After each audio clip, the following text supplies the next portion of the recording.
নতুন রাজনৈতিক দল সিটিজেন পার্টির আত্মপ্রকাশ আজ চলছে ব্যাপক প্রস্তুতি। রাজধানীতে ইতিবাচক ধারার সৃষ্টি হচ্ছে বললেন রিজওয়ানা। নিত্যপণ্যের দামের স্বস্তি মিললেও রোজা ঘিরে নতুন কারসাজি। ঊর্ধ্বমুখী মাছ মাংসের দাম, অস্থিতিশীল ভোজ্য তেলের বাজার। পরাগায়ন কমে যাওয়ার নেতিবাচক প্রভাব অর্থনীতিতে। কমে যাচ্ছে শাকসবজি ও ফসল উৎপাদন। সবুজায়ন বাড়ানোর তাগিদ। এবং অমর একুশে বইমেলার পদ্মা নামছে আজ। শিশু প্রহরে উপচে পড়া ভিড়, ভাঙনের সুরে মন খারাপ লেখক প্রকাশকদের।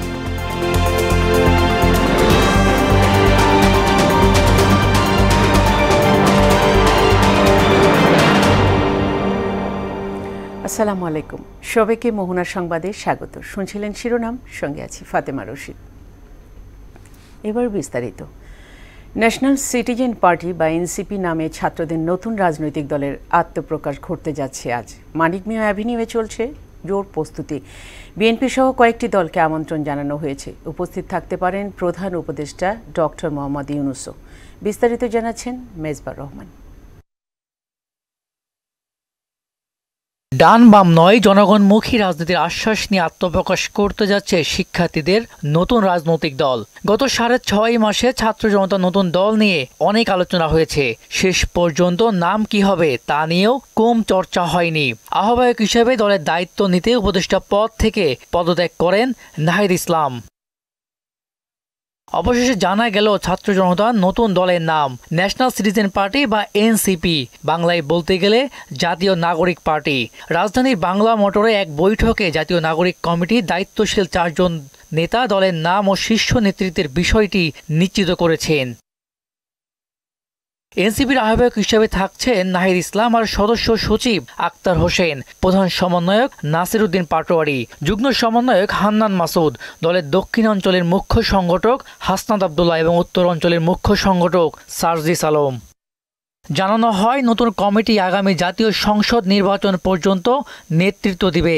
এজন্য দলের আহ্বায়ক কমিটির আকার বাড়ানো হচ্ছে। ইতিমধ্যেই কমিটির একটা খসড়া তালিকাও তৈরি করা হয়েছে। এতে জুলাই আন্দোলনে নেতৃত্ব দেওয়া সম্মুখ যোদ্ধাদের স্থান দেওয়া হয়েছে গুরুত্বপূর্ণ পদগুলোতে। এদিকে নতুন দলের ঘোষণাকে কেন্দ্র করে ব্যাপক প্রস্তুতি চলছে মানিক মিয়া এভিনিউতে। সড়কে ব্যারিকেড সহ তৈরি হচ্ছে স্টেজ। প্রধান অতিথি হিসাবে উপস্থিত থাকতে পারেন প্রধান উপদেষ্টা ডক্টর মোহাম্মদ ইউনূস। অতীতের রাজনৈতিক তিক্ততার স্বাদ ভুলিয়ে নিয়ে নতুন দল হবে জনগণ বান্ধব, এমন প্রত্যাশা ছাত্র জনতার। অভ্যুত্থানের প্রেক্ষাপটে বাংলাদেশের ছাত্র তরুণদের নেতৃত্বে একটি রাজনৈতিক দলের আবির্ভাব হতে যাচ্ছে। সকল ধর্ম, বর্ণ, লিঙ্গের মানুষের অংশগ্রহণের মধ্য দিয়ে, সকল সম্প্রদায়ের মানুষের অংশগ্রহণের মধ্য দিয়ে আমরা আমাদের আনুষ্ঠানিক যাত্রা শুরু করতে পারবো। মেজবার রহমান, মোহনা সংবাদ, ঢাকা।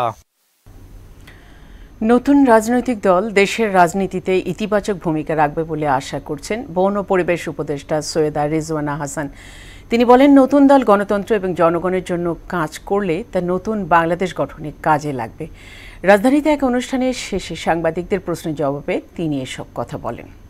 তারা গঠন করুক, যদি তারা সফল হয় সফল হবে, যদি তারা জনগণের প্রত্যাশা পূরণ করতে পারে তাহলে সফল হবে। জনগণের প্রত্যাশা পূরণ করতে না পারলে জনগণই তাদের ব্যাপারে সিদ্ধান্ত নেবে। জনগণ যেমনভাবে সকল দলের ব্যাপারেই সিদ্ধান্ত নেয়, তাদের ব্যাপারেও তাই হবে। আমার শুভকামনা হচ্ছে দেশের জন্য, আর দেশের জন্য যেই শক্তি ইতিবাচক হয়ে কাজ করবে, দেশের সংস্কারের জন্য, পরিবর্তনের জন্য, ইতিবাচক একটা পরিবর্তনের জন্য, বৈষম্য দূর করার জন্য যেই দলই কাজ করবে, সকলের জন্য, দল হোক ব্যক্তি হোক, সকলের জন্য। দর্শক, রাজধানীর মানিক মিয়া অ্যাভিনিউয়ে আছেন সহকর্মী এমআর আসাদ। সরাসরি জানব সেখানকার খবর। আসাদ, সিটিজেন পার্টির আত্মপ্রকাশ উপলক্ষে মানিক মিয়া অ্যাভিনিউয়ে প্রস্তুতি কেমন দেখছেন? সমন্বয়করা কি বলছেন?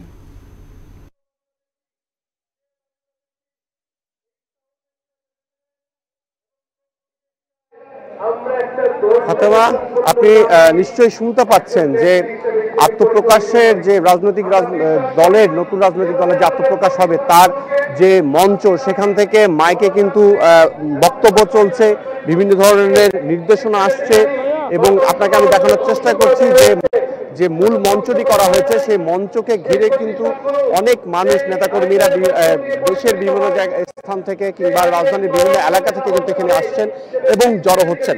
এবং সব মিলে যদি বলি যে আসলে এখানে বলা যায় যে একটা উৎসবমুখর পরিবেশ তৈরি হয়েছে। কারণ হচ্ছে যে আপনি জানেন যে স্বাধীনতা পরবর্তী বাংলাদেশে প্রথম যখন জাতীয়তাবাদী দল বিএনপি গঠন করা হয় সে সময় যে রাষ্ট্রপতি জিয়াউর রহমানের নেতৃত্বে যেটি গ্রহণ করা হয়, এরপরে কিন্তু দেখা যাচ্ছে যেটা সাবেক রাষ্ট্রপতি ছিলেন জেনারেল এরশাদ, তার সময় একটি রাজনৈতিক দল গঠন করা হয়। এবং এরপর যদি আমরা বলি বাংলাদেশের রাজনীতিতে সবচেয়ে বেশি আলোচনা সমালোচনা কিংবা আলোচনা কেন্দ্রবিন্দু যদি বলি সেখানে কিন্তু দেখতে পাচ্ছি যে রাজনৈতিক দলটি প্রকাশের অপেক্ষায় রয়েছে সেটি কিন্তু এখন আসলে সেটি হচ্ছে আজকে যে রাজনৈতিক দলের প্রকাশের অপেক্ষায় যেটি রয়েছে যে জাতীয় নাগরিক পার্টি বলে আমরা যেটাকে বলছি সেটি। এবং আমরা সমন্বয়কদের সঙ্গে কথা বলেছি এবং বলে আমরা যতটুকু জেনেছি যে তারা চান যে তাদের যে নতুন রাজনৈতিক বন্দোবস্তের কথা তারা বলেছিলেন সেটি তারা বাস্তবায়ন করবেন এবং সাধারণ মানুষের ভোটাধিকারটাকে তারা নিশ্চিত করার চেষ্টা করবেন সে বিষয়টি তারা আমাদেরকে জানিয়েছেন। তো মানিক মিয়া অ্যাভিনিউতে আজকে বিকাল 3টা বাজে নতুন রাজনৈতিক দলের আত্মপ্রকাশ হবে। এখন পর্যন্ত আমার কাছে এই ছিল সবশেষ। ফাতেমা। আসাদ, আপনাকে ধন্যবাদ।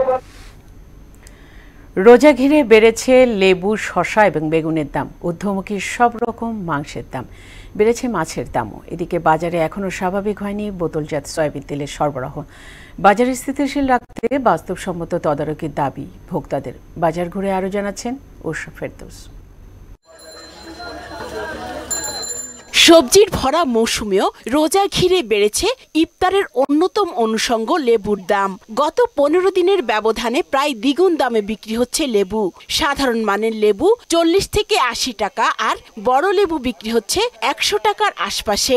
সাধারণত রোজার সময় বেগুন ও শসার চাহিদা বেশি থাকে। এই চাহিদাকে পুঁজি করে প্রতি কেজি বেগুন 45 থেকে 65 টাকায় বিক্রি হচ্ছে। হাইব্রিড শসা 50 থেকে 60 টাকা আর দেশি শসা 80 থেকে 100 টাকায় বিক্রি হচ্ছে। একটা লেবু 80 টাকা হালি, এটা কি অস্বাভাবিক না? মানুষ 100 টাকা মানে 80 টাকা মানে 100 টাকার কাছে। বেগুন ছিল 40-50 টাকা, আজকে 90 টাকা 100 টাকা। আমরা যারা নিম্ন আয়ের লোকজন আমাদের তো অনেক অসুবিধা হয়। এই জিনিসটা শর্ট মানুষের দাম বাড়ায় যাচ্ছে। আলাদা আগে অ্যাভেলেবেল ছিল, দাম কম ছিল। এক সপ্তাহের ব্যবধানে ব্রয়লার ও সোনালী মুরগির দাম কেজিতে 20 টাকা পর্যন্ত বেড়েছে। প্রতি কেজি ব্রয়লার মুরগি 200 থেকে 210 টাকায় বিক্রি হচ্ছে আর সোনালী মুরগির দাম বেড়ে 280 থেকে 310 টাকা হয়েছে। মুরগির পাশাপাশি বেড়েছে গরু ও খাসির মাংসের দাম। প্রতি কেজি গরুর মাংস 750 থেকে 800 টাকায় বিক্রি হচ্ছে। খাসির মাংস বিক্রি হচ্ছে 1200 টাকায়। খাসি 1200 টাকার, ছাগল বেড়াইলো 1050 টাকা। ব্রয়লার মুরগিটা দাম বাড়ছে গত সপ্তাহের তুলনায় এই সপ্তাহে কেজিতে 15 টাকা। অন্যদিকে চাষের চিংড়ি, কই, শিং, তেলাপিয়া, রুই ও পাঙ্গাস মাছের দাম কেজিতে অন্তত 50 টাকা বেড়েছে। পাবদা মাছ, কই মাছ, তারপরে আপনি শোল মাছ, এগুলোর দাম বাড়ছে। আমরা বাজারে এর আগে আসছি, এখন আজকে অনেক। আমাদের দেশে তো এটা একটা কালচার হয়ে গেছে যে যখন কোনো কিছু চাহিদা বাড়ে দাম বেড়ে যায়। এদিকে বাজারে এখনো স্বাভাবিক হয়নি ভোজ্য তেলের বাজার। কবে নাগাদ সংকট সমাধান হবে তাও জানেন না ব্যবসায়ীরা। যতটুকু চাহিদা অতটুকু তেল পাইতেছে না, আমরাও পাইতেছি না, ক্রেতাও পাইতেছে না। অনেক ডিলাররা আছে, নিজেদের খুচরা দোকান আছে, ওই নিজেরা ভিতরে কাইটা বেচে,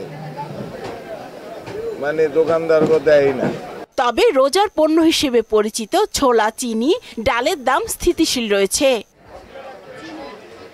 উষা ফেরদৌস, মোহনা সংবাদ, ঢাকা। এদিকে রমজানে ছোলা, খেজুর, চিনি সহ নিত্যপণ্যের দাম সহনীয় পর্যায়ে থাকবে বলে জানিয়েছেন চট্টগ্রামের খাতুনগঞ্জের ব্যবসায়ীরা। এবার অনেক ব্যবসায়ী পণ্য আমদানি করায় ক্রেতারা স্বস্তি পাবেন বলে আশা করছেন তারা। অন্যদিকে বোতলজাত সয়াবিন তেলের সংকট নিয়ে বিপাকে আছেন ভোক্তারা। রিয়াজ উদ্দিনের প্রতিবেদন, জানাচ্ছেন তাসিন তারিন। রমজান ঘিরে এবার বেশি পরিমাণে ছোলা, চিনি, ডাল, তেল, পেঁয়াজ, আদা, রসুন আমদানি করেছেন খাতুনগঞ্জের ব্যবসায়ীরা। ফলে চাহিদার চেয়ে এইসব পণ্যের প্রচুর মজুত রয়েছে। ব্যবসায়ীরা বলছেন, সিন্ডিকেট ভেঙে যাওয়ায় ছোট বড় অনেক ব্যবসায়ী এবার নিত্য প্রয়োজনীয় পণ্য আমদানি করতে পেরেছেন। শবে বরাতের পর থেকে মানে রমজানের 15 দিন আগে বা এক সপ্তাহ আগে হয়ে যায়, ওই বেচা বিক্রিটা হয়ে গেছে। 90 টাকা থেকে আপনার 95 টাকার মধ্যে মোটামুটি ভালো মানের ছোলা পাওয়া যাচ্ছে। বছর তো যথেষ্ট মাল মজুত আছে এবং কোনো মশলা বলেন খেজুর বলেন কোনো আইটেমের দাম বাড়ে নাই। টাকা উত্তোলনে ব্যাংকিং বাধ্যবাধকতা না থাকায় আমদানি বেড়ে যাওয়ায় পণ্যমূল্য কমেছে বলে জানান ব্যবসায়ী নেতারা। যে মাল নিয়ে গেছে রমজান বন্ধ বিষয় পর্যন্ত চলবে, এখানে আমাদের আরও পর্যাপ্ত পরিমাণ মাল আসার আছে এবং পৌডার আছে এবং গোডাউনের মাল আছে। আশা করি এখানে মালের কোনো সংকট হবে না। এদিকে পর্যাপ্ত আমদানি হওয়ার পরও বন্দরনগরী চট্টগ্রামে মিলছে না সয়াবিন তেল। যেসব বোতলজাত তেল পাওয়া যাচ্ছে তা বিক্রি হচ্ছে সরকার নির্ধারিত মূল্যের চেয়ে বেশি দামে। রমজানের দিনে তো চলেদা বোতলজাত, কিন্তু বোতলের কোনো নিশানা নেই। এখানে ধরেন আপনার 100 টাকা, পুরোনার আমার থেকে নিয়ে ফেলছে 100 টাকা, তো আমরা কি বিক্রি করবো? আর এগুলো নিয়ে মানুষের সাথে মার্কেটিং হচ্ছে, কথা কাটাকাটি। ডিলাররা বাজারে বোতলজাত তেল সরবরাহের কথা বললেও বাস্তবে তার ছিটে ফোটাও চোখে পড়ছে না। কোম্পানির বিভিন্ন আইটেম, বিভিন্ন প্রোডাক্ট আছে, তো এগুলো আমরা কিনি, এগুলো আমরা মাগলে বিক্রি করতে কাস্টমারকে আমরা হয়তো চেষ্টা করি বিক্রি করতে, কনভিন্স করতে, যদি যার কাটে নেয়, যার না কাটে নেয় না।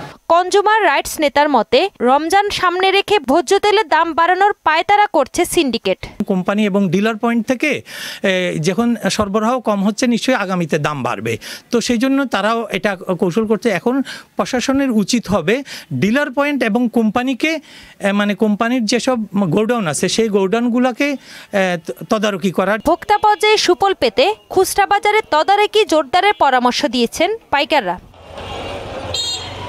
তাহসিন তারিন, মোহনা সংবাদ। দেশে আশঙ্কাজনক হারে কমছে উপকারী পোকা। এ কারণে পরাগায়ন কমে যাওয়ায় এর নেতিবাচক প্রভাব পড়তে শুরু করেছে জাতীয় অর্থনীতিতে।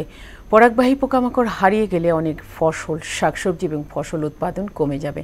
এমন পরিস্থিতিতে উপকারী পোকা বাড়াতে ফসলি জমির আশেপাশে ফুল চাষ এবং তাদের বাসস্থান রক্ষায় সবুজায়ন বাড়ানোর তাগিদ কীটতত্ত্ববিদদের। শিহাবুদ্দিনের ক্যামেরায় উষা ফেরদৌসের প্রতিবেদন। বিশ্ব জুড়েই বিপন্ন মৌমাছি, যারা 80% উদ্ভিদের পরাগায়নেই সহায়তা করে। কৃত্রিমভাবে পরাগায়ন করলে বছরে খরচ হতো প্রায় 26,000 ইউরো বা 34 লাখ টাকা। তবে মৌমাছির সংখ্যা কমতে থাকলে একে একে খাদ্য শৃঙ্খলের প্রতিটি স্তরই ধ্বংস হবে। বিশ্বজুড়ে 253 বিলিয়ন মার্কিন ডলারের সমপরিমাণ খাদ্য উৎপাদন পরাগায়নের ওপর নির্ভরশীল। প্রাকৃতিক ভারসাম্য রক্ষায় প্রতিটি উদ্ভিদ এবং প্রাণীর আলাদা ভূমিকা থাকে। সঠিক পরাগায়ন হলে উৎপাদনও বাড়ে 30%। কীটনাশক প্রয়োগ করি, তখন দেখা যায় সেটার গন্ধে সেই পোকাগুলো সেখানে অ্যাট্রাক্ট হয় না, যার কারণে ওই ফুলে যখন মৌমাছিটা বসে না বসার ফলে সেই শস্যতে আমাদের পরাগায়ন ঠিকমতো হবে না। যখন পরাগায়ন কমে যেতেছে একটা ফসলে, একটা জমিতে খাদ্যের পরিমাণ, শস্যের পরিমাণ কমে যাচ্ছে। সারা দেশে যদি এরকম হতে থাকে তাহলে খাদ্য নিরাপত্তা একটু হুমকির মুখে পড়তেই পারে। 1 দশক আগেও দেশে 600-র বেশি প্রজাতির প্রজাপতি পাওয়া যেত, কিন্তু বর্তমানে টিকে আছে মাত্র 300 প্রজাতি। কীটপতঙ্গের বংশবৃদ্ধি ও বেঁচে থাকার জন্য গাছপালা ও ঝোপঝাড়ের প্রয়োজন, কমছে তার সংখ্যাও। জলবায়ু পরিবর্তনের সঙ্গে দ্রুত পাল্টাচ্ছে আবহাওয়ার আচরণ, এতে কমছে পোকামাকড়দের টিকে থাকার সক্ষমতা। গাছের রস খেয়ে জীবন ধারণ করা পোকাদেরও মৃত্যু হচ্ছে, কারণ গাছপালায় ছেটানো হয় কীটনাশক। আবার বালাইনাশকের কারণে মাটির অণুজীবও বেঁচে থাকতে পারছে না। প্রতিদিন যে খাবার খাই তার 1/3 আসছে হচ্ছে বিপলিনেশনের কারণে। আমরা দেখেন, শুধুমাত্র আমরা পোয়েসি বা দানা জাতীয় শস্য যেগুলো আছে এগুলো বাদ দিয়ে বাকি যত ফসল আছে সব ফসলেই কিন্তু পরাগায়কের উপর নির্ভরশীল। যেমন ফ্রুটের ক্ষেত্রে যদি আমরা বলি, লিচি বা জাম্বুরা অথবা চালতা অথবা আমাদের আম, এগুলো কিন্তু আমাদের পরাগায়কের প্রয়োজন হয়। পরাগায়ক না থাকলে কিন্তু সেখানে আমাদের কোনো ফলন হবে না। খাদ্য শৃঙ্খলে উপকারী পোকামাকড় একে অন্যের ওপর নির্ভরশীল, ফলে পোকা কমতে থাকলে হুমকিতে পড়বে পুরো খাদ্য নিরাপত্তাই। উষা ফেরদৌস, মোহনা সংবাদ। এবার বইমেলার মোহনায় অমর একুশে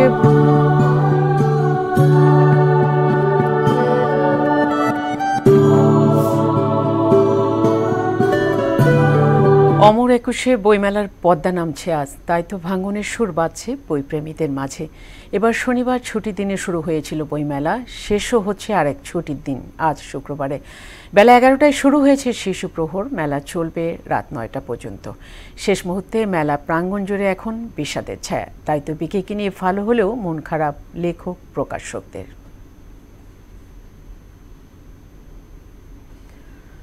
অমর একুশে বইমেলায় আছেন আমাদের সহকর্মী মুনতাসির মামুন, সরাসরি যুক্ত হচ্ছেন তিনি। মুনতাসির, শেষ দিনে বইমেলার শিশু প্রহরে উপস্থিতি কেমন দেখছেন? মেলা শেষ হয়ে যাচ্ছে, তাদের অনুভূতি জানতে পেরেছেন কি?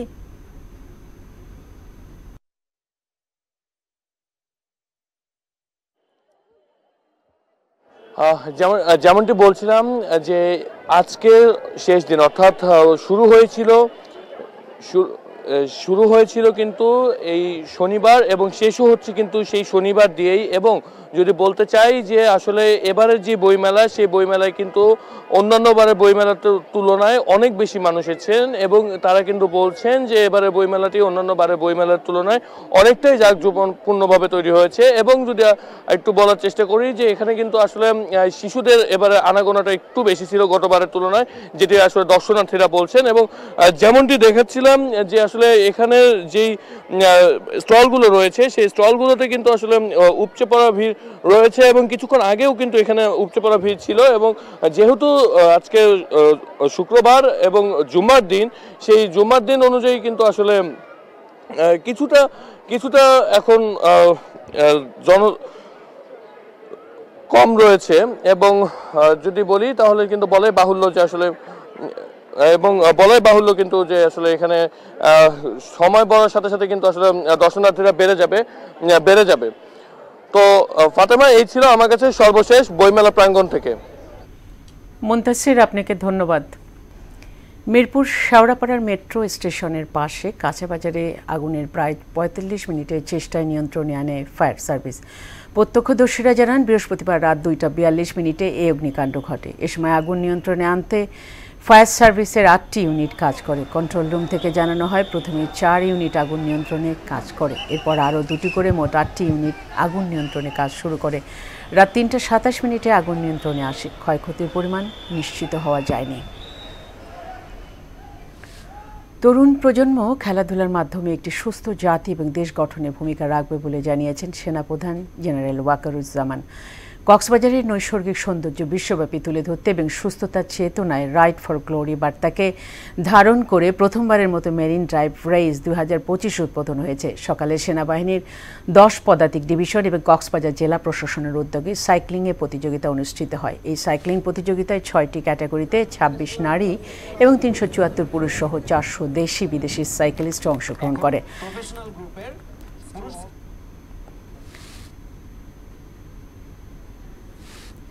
দেশের বাইরের খবর। মিশরের মধ্যস্থতায় গাজায় যুদ্ধবিরতির দ্বিতীয় ধাপ নিয়ে ইসরায়েল এবং হামাসের মধ্যে আলোচনা শুরু হয়েছে। ইসরায়েল যুদ্ধবিরতির সময় সীমা আরও বাড়াতে চায় বলে জানিয়েছে দেশটির পররাষ্ট্রমন্ত্রী। এদিকে যুদ্ধবিরতি চললেও গাজায় মৃতের সংখ্যা বেড়েই চলছে। ধ্বংসস্তূপ থেকে আরও 17 জনের মরদেহ উদ্ধার করা হয়েছে। অন্যদিকে ওয়াশিংটনে ব্রিটিশ প্রধানমন্ত্রী কিয়ার স্টারমারের সঙ্গে বৈঠক করেছেন ডোনাল্ড ট্রাম্প। কাজী শাহরিনের ডেস্ক রিপোর্ট। 1 মার্চ গাজায় যুদ্ধবিরতির প্রথম ধাপের মেয়াদ শেষ হওয়ার কথা। এর আগেই যুদ্ধবিরতি ও বন্দি বিনিময়ের দ্বিতীয় ধাপ নিয়ে আলোচনা শুরু করেছে ইসরায়েল ও হামাস। মিশরের মধ্যস্থতায় এই আলোচনা পর্ব শুরু হয়। ইসরায়েলের পররাষ্ট্রমন্ত্রী গিদেওন সার জানিয়েছেন, আলোচনার জন্য ইসরায়েলি প্রতিনিধি দল এখন মিশরে অবস্থান করছে। যদি দুই পক্ষের মধ্যে পর্যাপ্ত অভিন্ন মত থাকে তবে দ্বিতীয় ধাপের কার্যক্রম সুষ্ঠুভাবে শুরু করা সম্ভব হবে। এছাড়া ইসরায়েল যুদ্ধবিরতির সময়সীমা আরও বাড়াতে চায় বলেও জানান তিনি। গাজায় একদিকে চলছে যুদ্ধবিরতি, অন্যদিকে বাড়ছে মৃতের সংখ্যা। ইসরায়েলি হামলা থেমে থাকলেও বাড়ছে প্রাণহানি। গাজার ধ্বংসস্তূপ থেকে আরও 17 জনের মরদেহ উদ্ধার করা হয়েছে। এতে মোট মৃতের সংখ্যা 48,370 জনে পৌঁছেছে। অন্যদিকে ওয়াশিংটনের ওভাল অফিসে বৃহস্পতিবার ব্রিটিশ প্রধানমন্ত্রী কিয়ার স্টারমারের সঙ্গে বৈঠক করেন মার্কিন প্রেসিডেন্ট ডোনাল্ড ট্রাম্প। বৈঠকে ইউক্রেন শান্তি চুক্তি নিয়ে আলোচনা করা হয়। স্টারমার জানান, ইউক্রেন শান্তি চুক্তি কঠোর ও ন্যায়সঙ্গত হবে। ইউক্রেন নিজেই এর রূপরেখা নির্ধারণ করবে এবং এটি বাস্তবায়ন হবে। ইউরোপের ওপর যুক্তরাষ্ট্রের শুল্ক আরোপের হুমকি এবং ইউরোপ তার নিরাপত্তার জন্য যেন ওয়াশিংটনের ওপর নির্ভরশীলতা কমিয়ে আনতে পারে, এরকম প্রেক্ষাপটে এ বৈঠক হয়। বিদেশে উন্নয়ন ও সহায়তা কর্মসূচি ইউএসএইডের বাজেটে 92% কমিয়েছে যুক্তরাষ্ট্র। মার্কিন পররাষ্ট্র দপ্তর জানিয়েছে বিদেশে সহায়তা দেওয়ার জন্য 54 বিলিয়ন মার্কিন ডলার কমিয়ে ফেলা হয়েছে। মূলত আমেরিকা ফার্স্ট নীতির সঙ্গে সঙ্গতিপূর্ণ নয় বলে এ ব্যয় কমানো হয়েছে বলে জানিয়েছে পররাষ্ট্র দপ্তর। কাজী শাহরিন, মোহনা সংবাদ। চ্যাম্পিয়ন্স ট্রফিতে সেমিফাইনাল নিশ্চিতকরণের লক্ষ্যে আজ মাঠে নামছে অস্ট্রেলিয়া এবং আফগানিস্তান। লাহোরের গাদ্দাফি স্টেডিয়ামে বাংলাদেশ সময় বিকাল 3টায় শুরু হবে খেলা। 3 পয়েন্ট পাওয়া অস্ট্রেলিয়া আজ আফগানদের পরাস্ত করতে পারলেই নিশ্চিত শেষ 4। বৃষ্টির কারণে যদি ম্যাচ পরিত্যক্ত হয় তাহলে 1 পয়েন্ট পেয়ে মোট 4 পয়েন্ট নিয়ে যেতে পারবে সেমিফাইনালে। বিপরীতে হেরে গেলেই বাদ আফগানরা, আর খেলা বাতিল হলে 1 পয়েন্ট পেলে পরবর্তী ম্যাচের ফলাফলের উপর নির্ভর করবে আফগানদের শেষ 4-এ যাওয়ার বিষয়টি, যেখানে দক্ষিণ আফ্রিকাকে বিশাল রান ব্যবধানে হারতে হবে ইংলিশদের কাছে। শেষ করব মোহনা সংবাদ, যাওয়ার আগে শিরোনামগুলো আরও একবার।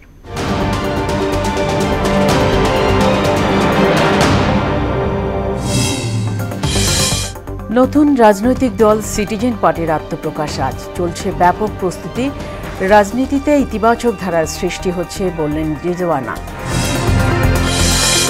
নিত্যপণ্যের দামে স্বস্তি মিললেও রোজা ঘিরে নতুন কারসাজি, ঊর্ধ্বমুখী মাছ মাংসের দাম, অস্থিতিশীল ভোজ্য তেলের বাজার। পরাগায়ন কমে যাওয়ার নেতিবাচক প্রভাব অর্থনীতিতে, কমে যাচ্ছে শাকসবজি ও ফসল উৎপাদন, সবুজায়ন বাড়ানোর তাগিদ। এবং অমর একুশে বইমেলার পদ্মা নামছে আজ। শিশু প্রহরে উপচে পড়া ভিড়, ভাঙনের সুরে মন খারাপ লেখক প্রকাশকদের।